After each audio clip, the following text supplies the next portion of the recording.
Hi! Hello! నమస్తే. నేను మీ సందీప్. ఎన్నో యాక్షన్ సినిమాలు ఈ మధ్యన చాలా వస్తున్నాయి కానీ, ఇప్పుడున్న యాక్షన్ సినిమా ఉన్న ట్రెండ్‌కి మించి ఇప్పుడొక సినిమా వస్తుంది. 'ది రెడ్ బ్యాగ్' అనే ఒక మూవీ టీమ్ మన ముందున్నారు. Hi sir. Hi team. నమస్కారం. ఎలా ఉన్నారు ఫస్ట్ ఆఫ్ ఆల్? అందరు బాగున్నారు. హ్మ్. బావున్నా. ఫైన్ అసల చాలా బాగున్నాను నేను. నైస్. మీరైతే ఇంకా బాగున్నారు అసల. Thank you. హ్మ్.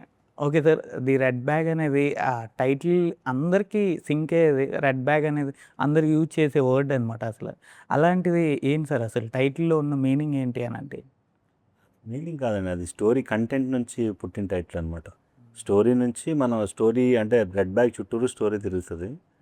సో స్టోరీ నుంచి పుట్టిన టైటిల్ అదంతా. ఓకే. అసలు ఏంటి సార్ అంటే ఎందుకు రెడ్ బ్యాగే అని ఎందుకు ఎంచుకోవాల్సొచ్చింది? అంటే స్టోరీ వైస్ ఇది ఎప్పుడైనా రెడ్ బ్యాగ్ అంటే ఎందుకు బ్లాక్ బ్యాగ్ ఎందుకు పెట్టలేదన్న? బ్లాక్ అయినా పెట్టొచ్చు, బ్లూ అయినా పెట్టొచ్చు. పింక్ కూడా పెట్టచ్చు. ఆ! కానీ రెడ్ ఎందుకు పెట్టామంటే ఆ red resembles the thriller crime కదా. మనది క్రైమ్ థ్రిల్లర్ కాబట్టి, యాక్షన్ థ్రిల్లర్ కాబట్టి రెడ్ బ్యాగ్ అని పెట్టాల్సి వచ్చింది. Okay sir. అసల ఫస్ట్ ఆఫ్ ఆల్ ట్రైలర్ చూస్తే, టీజర్ చూసినా యాక్షన్ అయితే ఒక రేంజ్‌లో ఉంది సార్ అసలు మామూలు లేదు. అంటే ఏం చూపించబోతున్నారు ఈ సినిమాలో? ఏంటి అసలు మాకు అర్థమయ్యేదేంటి? Peak of action and peak of emotion అండి. ఓకే. మీ కంటెంట్ అంతా మన యాక్షన్ అండ్ ఎమోషన్ మీద ఉంటుంది. హ్మ్. అంటే ఏంటి సార్ మీ ఓన్‌గా రాసుకున్నారా? లేకపోతే ఎప్పుడైనా జరిగిన స్టోరీయా ఎక్కడైనా? ఇది బేసిక్ ఫస్ట్ స్టార్టింగ్ లైన్ వచ్చి ప్రొడ్యూసర్ గారు మనకి చెప్పడం జరిగింది. అంటే ఇట్లా ఒక సెట్ ఆఫ్ గర్ల్స్ ఇలా ఇబ్బంది పడుతున్నారు. సో వాళ్ళ గురించి మనం వాళ్ళు పడే ఇబ్బందులు కానీ, వాళ్ళు సొసైటీ నుంచి ఫేస్ చేసే ప్రాబ్లమ్స్ కానీ మనం బయటికి చెప్పాలి రవి అని చెప్తే, దానికి మనం కమర్షియల్ ఎలిమెంట్స్ అన్నీ జత చేసి దాన్ని ఒక ప్రాపర్ స్టోరీగా తయారు చేసి ఇప్పుడు ట్రెండ్కి తగ్గట్టు ఒక ప్రాపర్ కంటెంట్తో మనం ముందుకు రావడం జరిగింది. అంటే ఇప్పుడు గర్ల్స్ పడిన ఇబ్బందులు అంటున్నారు కాబట్టి, వాళ్ళు స్పెసిఫిక్‌గా చాలా రకాలుగా ఇబ్బందులు పడుతూనే ఉంటారు సార్. అంటే ఏ పాయింట్ మీద మీరు పర్టిక్యులర్‌గా అది మన సినిమాలోనే చూడాలి. ఎందుకంటే నేను ఇందాక ఒక పాయింట్ మెన్షన్ చేశాను, ఒక సెట్ ఆఫ్ గర్ల్స్ అని చెప్పి. అవును సార్. అది ఏంటి, ఏ కైండ్ ఆఫ్ గర్ల్స్ ఇబ్బందులు పడుతున్నారు, వాళ్ళు పడే ఇబ్బందులు ఏంటి, అందులోంచి వాళ్ళు బయటికి రావడానికి ఏం చేశారు అనేది సినిమా. అంటే ఏం సార్ మొత్తం ఇండియాలోనే జరుగుతుందా? లేకపోతే ఓవరాల్ వరల్డ్ గురించి ఏమైనా చూపించబోతున్నారా? ఇండియా ఫారెన్లో జరుగుతుందండి. ఇండియా అండ్ ఫారెన్ లింకప్ అయి ఉంటుంది అనమాట. మన ఇండియన్ గర్ల్స్ ఫారెన్ వెళ్ళి ఎన్ని కష్టాలు పడి మళ్ళీ వెనక్కి వచ్చారన్నది, సాధించుకొని వచ్చారన్నది కథ. Okay. Aaradhya hi! How are you? Hi. I'm good. నువ్వు? అరే! తెలుగు చాలా బాగా మాట్లాడారు. మీరు మీరు అంటే చాలా రెస్పెక్ట్ అయితదని నువ్వు this is friendly way. Yeah! Okay. How is your character means what it is? It's it's like a different character which I have never played. అంటే కన్నడలో ఐ ఐ ఫెల్ట్ నా క్యారెక్టర్ లైక్ నా నా personality నుంచి ఈ character చాలా difference ఉంది. Okay. She's very raw. She's very much, like basically it's not like my personality. So, ఆ క్యారెక్టర్ని ప్లే చేయడానికి కొంచెం నాకు అంటే it was more challenging for me. అంటే ఏంటి సార్ ఏంటి అంటే మీ పర్సనల్ లైఫ్‌కి దీనికి చాలా డిఫరెంట్ ఉంటది. అలాంటిది మీరు దీని గురించి ఏమైనా హోంవర్క్ చేసారా? ఎలాంటి రీసెర్చ్ చేసారు? హోంవర్క్ అంటే అదే తెలుగు నేర్చుకోవడానికి కొంచెం అదే హోంవర్క్ అయింది. తర్వాత అట్లా వెరీ రాగా కనిపించడానికి కొంచెం అది కూడా కొంచెం లైక్ హోంవర్కే. And for the first time I was wearing something like the outfits like this what I wore in the cinema. So there were lot of things and workshops చేశారు. లైక్ 1 వీక్ లైక్ యాక్షన్ గురించి workshop చేశారు. తర్వాత we did some more things also. I'm not remembering,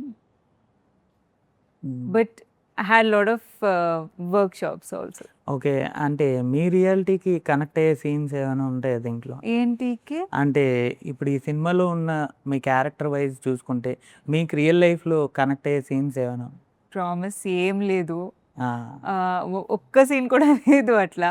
okay. కానీ నాకేం ఈ story విన్న తర్వాత నాకు అనిపించింది ఈ స్టోరీ నేను చేయాలి. ఎందుకంటే చాలామంది అమ్మాయిలు ఇట్లా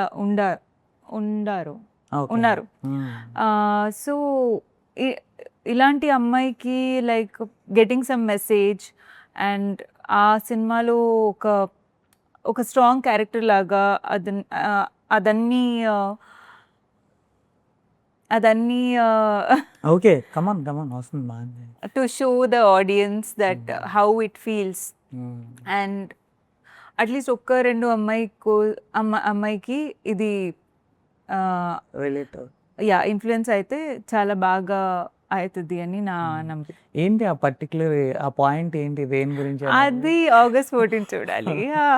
అరే అంత బాగా చెప్తున్నప్పుడు ఆ పాయింట్ కూడా ఏదైనా అది దేని గురించి అంటే సపరేట్ ఒక చిన్న హింట్ ఇస్తే ఆడియన్స్కి రీచ్ అయ్యే ఛాన్సెస్ ఎక్కువ ఉంటాయి కదా అందుకే. అవును, బట్ బేసికలీ అమ్మాయి అందరూ ఒక్కొక్క పర్సన్ ఒక్కొక్క work they'll do, but anywhere wherever they are working there'll be some issues or some things will be going on around a woman when she's working. Okay, so it's not particularly that this woman that woman, but ee cinema gurinchi we are trying to tell something for certain girls and even for the society also, because we are in a place ఏమైందంటే అందరూ we will keep judging everyone. If a girl wear saree also they'll judge, if a girl wear like western also they judge, end of the day they judge anyone. But women ante చాలా ఎక్కువ అంటే చాలా ఈజీగా comment చేస్తారు, చాలా somewhat they try to put everything on a woman. So it is like that. So that should go and that should not be the case. We have to respect everyone and we should not easily judge anyone for the works they do or whatever it is. Okay, తెలుగులో కూడా మీరు మాట్లాడడం కానీ ఇది కానీ ఒక ఛాలెంజ్లో feel అయ్యారు కాబట్టి ఎంతవరకు నేర్చుకున్నారు తెలుగు అంటే ఏం చెప్తారు? ఇప్పుడు స్టార్ట్ అయింది కానీ కొంచెం మేనేజ్ చేసి మాట్లాడతాను. ఓకే, ఇంకా నేర్చుకుంటున్నాను. ఓకే, అంటే ఒక తెలుగు మూవీ చేశారు కాబట్టి అంటే తెలుగులో మీకు నచ్చిన డైలాగ్ ఏదైనా ఉందా అంటే? తెలుగులో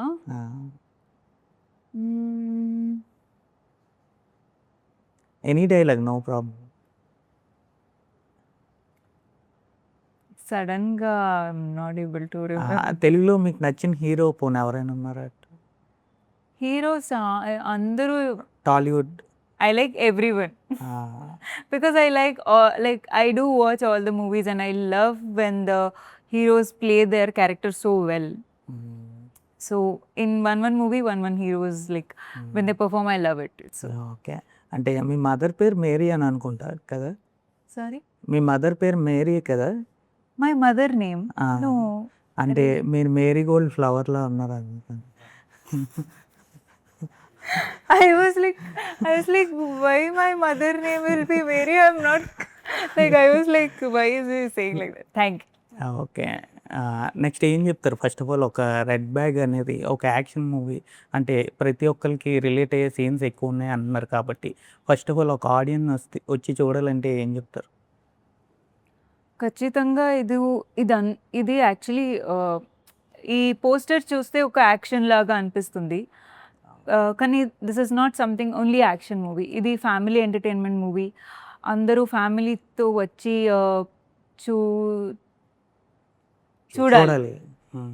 చూడాలి. So and basically every girls హార్ట్కి కనెక్ట్ అవుతుంది and there is lot off to know much about the society and how it's working and basically as I told you before there is nothing see everyone will be wrong in their own either one will do something wrong, one wrong also is different and one wrong also is a mistake and any mistake is also wrong. So we have to never judge a girl in whatever she is doing and everyone will have their own story and everyone will have their own background. So so August 14 సినిమాకి వచ్చి చూస్తే ఖచ్చితంగా ఫ్యామిలీకి చాలా నచ్చుతుంది. And definitely with a heavy heart they will go out side is what I feel. So తెలుగులో ఇది మీది ఫస్ట్ మూవీయా? తెలుగులో ఇది నా డెబ్యూ మూవీ. అంటే ఇంతకుముందు ఏ ప్రాజెక్ట్స్లో వర్క్ చేశారంటే కన్నడలో 3 ప్రాజెక్ట్స్ చేశాను. Now 2 more projects are going on. And తెలుగులో కూడా చాలా స్క్రిప్ట్స్ వింటున్నాను. So very soon I'm gonna become a Telugu అమ్మాయి ఆల్సో.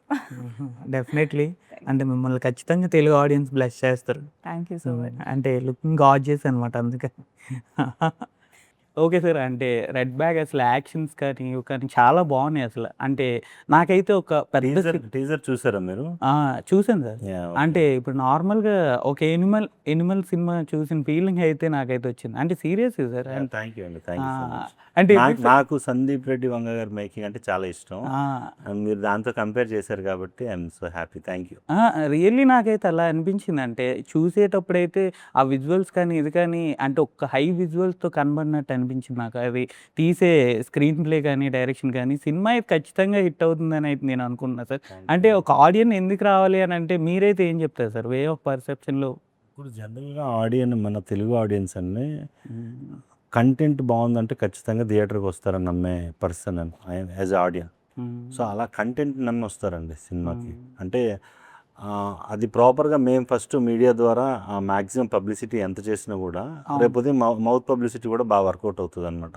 అంటే సినిమా చూసిన వాళ్ళు ఎవరైనా సరే నువ్వు కూడా వెళ్ళి చూడరా అని చెప్తారు. అట్లా ఉంటుంది సినిమా. అంటే అట్లా తయారు చేసాం. అండ్ ఇప్పుడు ఆల్రెడీ ప్రొడ్యూసర్ గారు ఇంకొంతమంది సినిమా చూడడం జరిగింది. సో వాళ్ళందరూ సూపర్ హ్యాపీ అండి. ఫెంటాబులస్ వచ్చింది అవుట్పుట్. Okay sir. అంటే మొత్తం అమ్మాయిల జానర్లోనే నడుస్తుంది ఇది అమ్మాయిలని కాదండి, అమ్మాయిలు అబ్బాయిలు పాయింట్ కాదు. ఇది సొసైటీలో ఒక చిన్న కాజ్ మేము తీసుకున్నాం. ఆ కాజ్ని మేము ఎక్స్ప్లెయిన్ చేసాం. ఓకేనా. ఇప్పుడు జనరల్గా మనం సినిమాల గురించి బయట ఎలా ఉంటుందండి, సినిమాలు చూసి ఇన్ఫ్లుయెన్స్ అవ్వకండి. ఓకే, సినిమాలాగే చూడాలి. సినిమా అంటే అక్కడ వరకే. సినిమా గురించి మనం అందులో ఇన్వాల్వ్ అవ్వకూడదు, ఇన్ఫ్లుయెన్స్ అవ్వకూడదు అంటారు కదా. అట్లా కాదు ఈ సినిమాని చూసి మీరు ఇన్ఫ్లుయెన్స్ అవ్వాలి. ఓకేనా. అది మన రియల్ లైఫ్కి అప్లై చేయాలి. అట్లా ఉంటుంది. అంటే మనం ఏదో పెద్ద మెసేజ్ ఇస్తున్నాం కాదు, ఒక చిన్న మెసేజ్ అయినా అది బ్యూటిఫుల్గా ఓకే మా సినిమా చూసి నిజంగానే ఒక పర్సన్ రియలైజ్ అయినా we are very happy. Okay sir. అంటే మీరు ఒక సమాజానికి ఇచ్చే మెసేజ్ బట్టి ఈ సినిమా తీసుకొస్తున్నారా అని అర్థమవుతుంది. అంటే ముఖ్యంగా ఏంటి అని అంటే మీకు ఏదైనా ఇలాంటి సిచ్యువేషన్ ఎప్పుడైనా పర్సనల్ లైఫ్లో ఎక్కడైనా చూసి? నాకు కాదండి, మనందరికీ ఎదురయ్యే సమస్య. మనందరం మీరు కూడా చూసే ఉంటారు. ఓకే, మీరు కూడా ఎక్స్పీరియన్స్ చేసి ఉంటారు. అదే అంటే నేనే కాదు, ఎవ్రీవన్ ఎక్స్పీరియన్స్ చేసిన సిచ్యువేషన్సే ఉంటాయి అన్నమాట అందులో. మనం ఏదో కొత్త ప్రాబ్లం కాదు, ప్రాబ్లం చెప్పడం ఫస్ట్ టైం ఆన్ స్క్రీన్ మీద, కానీ మనందరం చూసిన ప్రాబ్లం అది. అండ్ అంటే ప్రాబ్లం మెసేజ్ అనేది అండర్ కరెంట్గా లాస్ట్ ఒక హెవీ మెసేజ్ ఉంటుందండి. కానీ ఇది త్రూ అవుట్ వెళ్ళేది ఏంటంటే ఒక థ్రిల్లర్, యాక్షన్ థ్రిల్లర్లా వెళ్తుంది. ఓకేనా. ఇది it's all connected with that emotional point అనమాట. అదే. Okay sir. ఓకే, చూశారు కదా ది రెడ్ బ్యాగ్ విశేషాలు. అంటే మీరు టీజర్ చూడకపోయినా ఒకసారి మీరు చూస్తే ఇంకా బాగా అర్థమవుతుంది. ఎందుకంటే మంచి యాక్షన్ సీక్వెన్సెస్ అయితే ఉన్నాయి. ప్రతి ఒక్కరికి యాక్షన్ లవ్ స్టోరీ నచ్చేది అయితే మీరు ఖచ్చితంగా చూస్తారని నమ్ముతున్నాను. Okay, thank you. Signing off. Thank you అండి, thank you so much. Everyone come to theatre on August 14th and bless us. Thank you. మా సినిమా తప్పకుండా చూడండి ఆన్ August 14th. So please come and watch. మీరు కూడా నెక్స్ట్ అందరూ the red bag సినిమాని థియేటర్కి వచ్చి చూడండి. ఇది చాలా మంచి సినిమా. ఫ్యామిలీతో వచ్చి చూడండి. Thank you. ఓకే, తెలుగు ఎంత బాగా మాట్లాడుతున్నారు కాబట్టి మా ఆడియన్స్ గురించి ఏదైనా ఒక డైలాగ్ తయారు చేయొచ్చు. ఆడియన్స్కి థ్యాంక్ యూ సో మచ్. నన్ను నువ్వు తెలుగు అమ్మాయిలాగా తీసుకోండి. అండ్ తెలుగులో ఒక డైలాగ్తో ఒక నువ్వు చెప్పండి, నేను చెప్తా. నెక్స్ట్ మొక్కే కదా అని పీకేస్తే, ముక్కే కదా అని పీకేస్తే పీక కోస్తా. పీక కోస్తా. ముక్కే కదా అని పీకేస్తే పీక కోస్తా. కరెక్టా? Okay, super. Thank you. Thank you so much. Thank you.